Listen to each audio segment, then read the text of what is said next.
வணக்கம் மக்களே. The statement by Argentina team. Yes, Argentina first match ஜெயிச்சிட்டாங்க. அல்ஜீனியா புட்டஸ் அடியில மாட்டடி அடிச்சிட்டாங்க.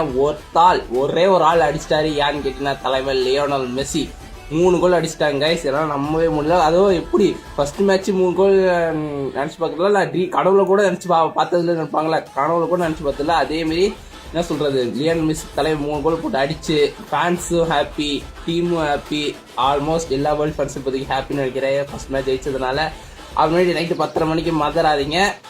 லியோட சம்பவம் பார்த்தா சரி, ரோலெக்ஸோட சம்பவம் பார்க்கணும்ல. எஸ், 10:30 மணிக்கு போர்ச்சுகல் மேட்ச் இருக்கு, அதை மறக்காம பாருங்க. அப்ப நைட்டு பிரான்ஸ் செனகல் மேட்சை மறந்துட்டேன். கிளியன் எம்மாப்பி என்னமா விளையாடுறாங்க. கடைசி 1 நிமிஷத்துல ஒரு கோல், மொத்தம் எம்மாப்பி 2 கோல் அடிச்சு பிரான்ஸ் மொத்தம் டோட்டலா 3 கோல் அடிச்சு சின்னங்கள் மொத்தம் 1 கோல் அடிச்சிருக்காங்க. பிரான்ஸ் டீம் சும்மா இல்ல, அவங்களும் பிடிச்ச சின்னங்களை பிடிச்சி மாட்டடி அடிச்சிட்டாங்க. இந்த வேர்ல்ட் கப் இப்போதைக்கு கெட்டிங் இன்ட்ரெஸ்டிங் போயிட்டு இருக்கு. ஸோ மறக்காம அப்டேட் செஞ்சுக்க நம்ம சேனல் ஃபாலோ பண்ணிக்கோங்க.